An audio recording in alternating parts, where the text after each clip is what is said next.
Hi everyone, it's Rhoda. Today I'm going to make my 30-minute yeast rolls. I've made these one other time and my family absolutely enjoyed it.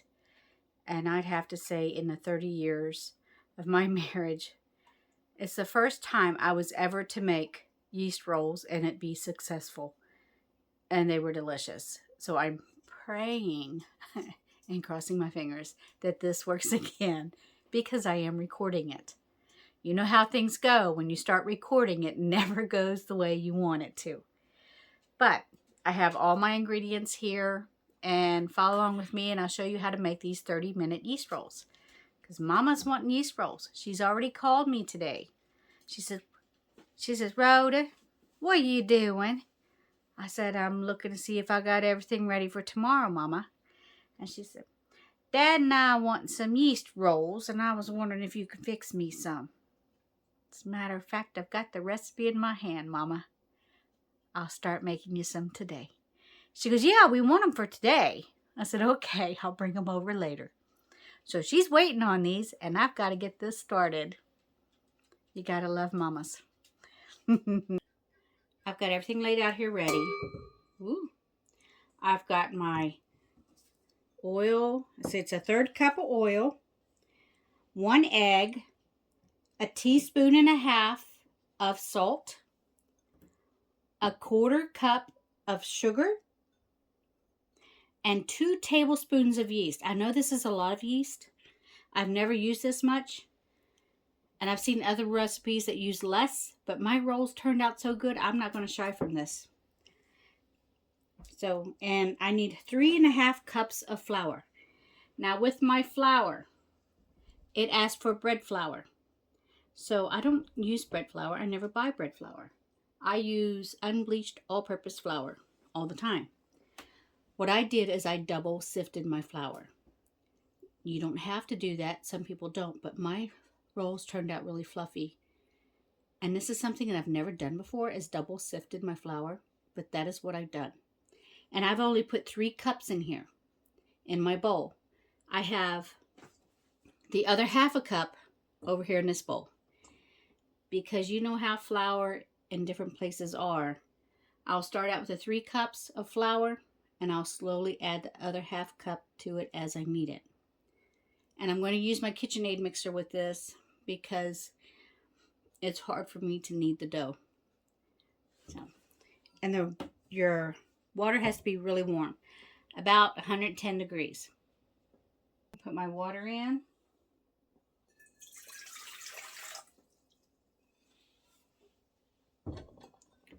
My oil.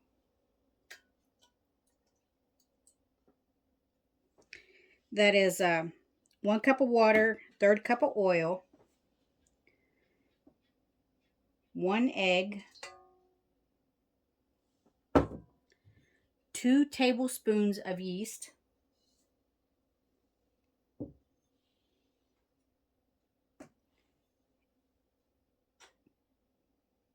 and a 1/4 cup of sugar. Mix that well. Try to get that yeast all incorporated. I'm going to let that sit for about 5 to 10 minutes. While my yeast is proofing, this is the time that I would normally sift my flour. I would sift it.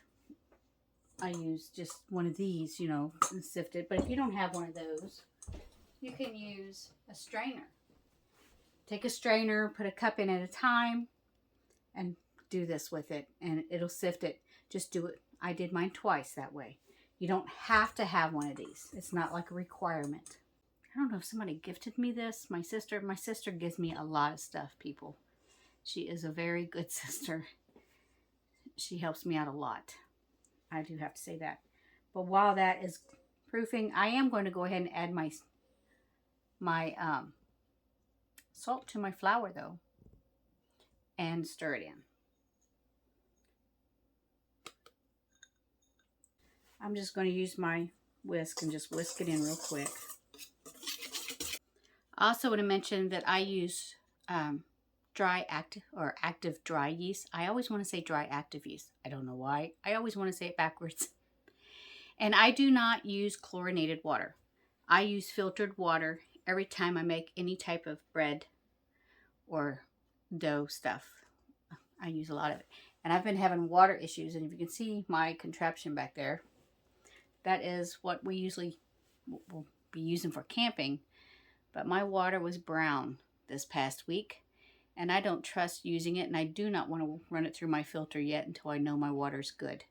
So I'm using that contraption with filtered water, and I think that helps out a lot with your bread and stuff, as not using chlorinated water. Just a little tip. If you do have chlorinated water, just stick it in a pitcher or in a bowl and leave it overnight. It will evaporate out by the next morning. At this time, you might want to go ahead and preheat your oven to 400 degrees. That way, because your rolls only have to rest actually for 10 minutes. I let mine rest for about, I don't know, 20 minutes. I'm doing other stuff, you know. I'm cooking, I'm doing things, so I didn't give an exact time. When I got to it, I stuck them in the oven. My yeast is proofed really well. I'm going to go ahead and put my dough hook on. And I put my dough in, or my flour. I just go ahead and pour my flour in.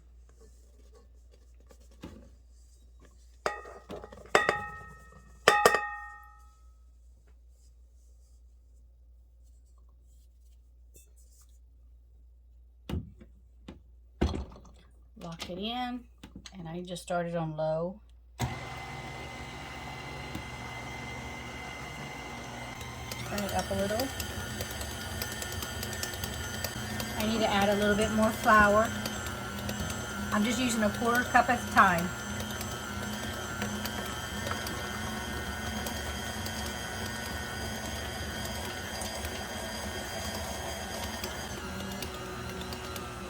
A little bit more.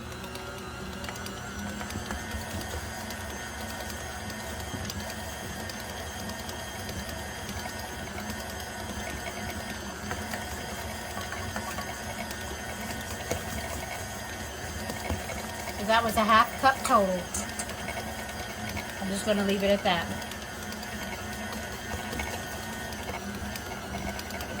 And I'm going to let this mix for a few minutes.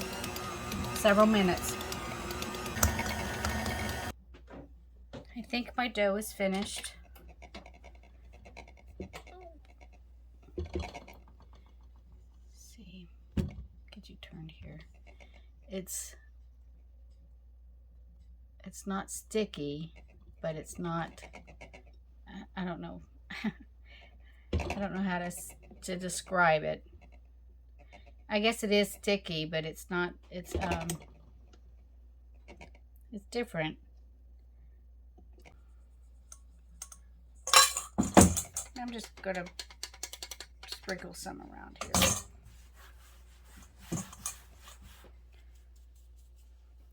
Put some on my fingers. And try to get what I can out of here. I don't have a dough scraper or anything, but I do what I can with my fingers.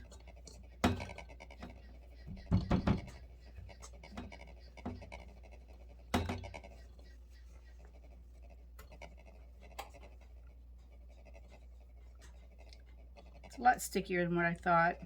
It's the way it was the last time. I guess it is sticky. It's a sticky dough. It left quite a bit in the bowl because if I had a scraper, I'd probably get the rest of that out. But I'm not going to sit and pick at it with my fingers. Sprinkle a little bit on my dough. Might have been a little bit too much, but anyway. Just try to... Actually, it feels really good. This dough feels really good once it's out of the bowl. It's got a nice sound to it. I know that sounds silly.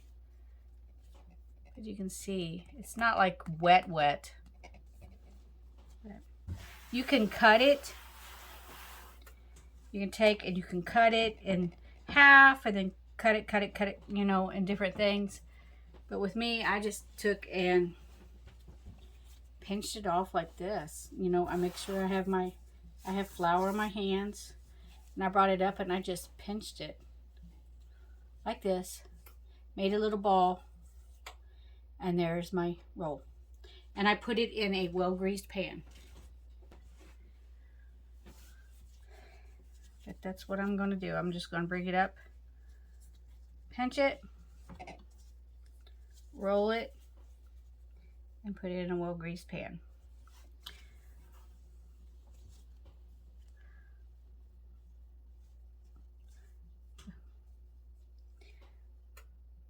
I should be able to get 4 across.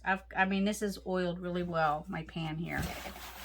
And you have to make sure, if you do it my way, you keep your hands floured pretty good.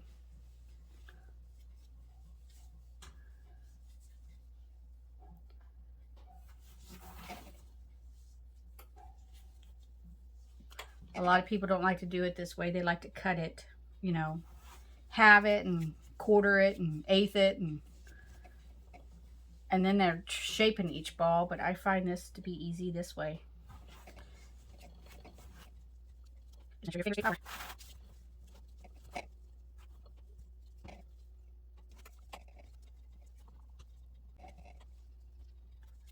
I'm Darcy, sorry about that. I'm gonna do this. I'm gonna get some more flour. Of course, you've noticed I'm a left-handed person.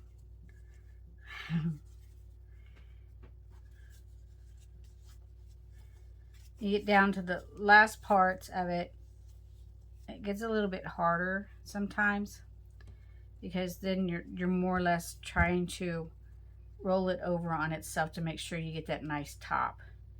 You just sort of pinch it around, pinch the bottom of it, roll it, so you get a nice little roll.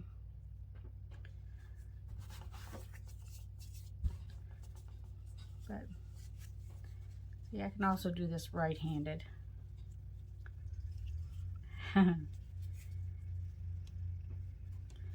The last little bit is what I just showed you. You just keep rolling it over on itself like that. Just roll it, roll it, roll it.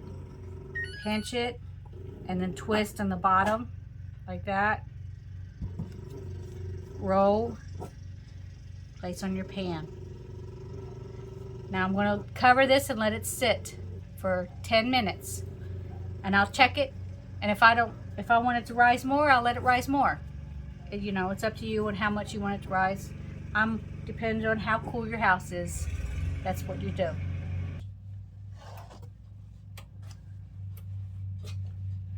My rolls have doubled in size. It's time to put them in the oven. It's a 400-degree oven, and they're supposed to go in there for 15 minutes. My pan was way bigger than all the rolls that I put in there. The last pan I had to really put the rolls in there, and it was pretty tight. And when I do that, it makes the rolls, instead of spreading out and getting bigger, it makes them rise higher. I wish I had a smaller pan, but I don't. I'm gonna try to get me one today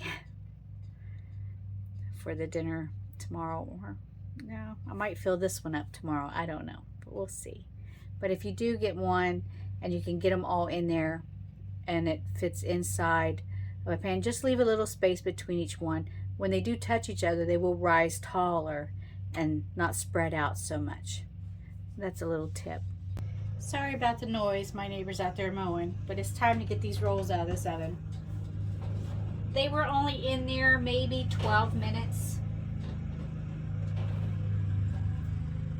Look how pretty they are.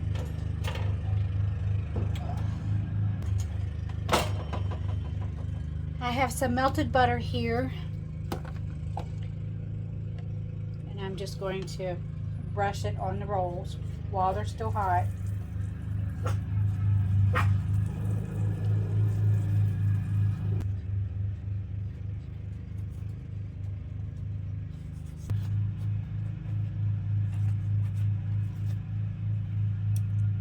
Don't those rolls look so good?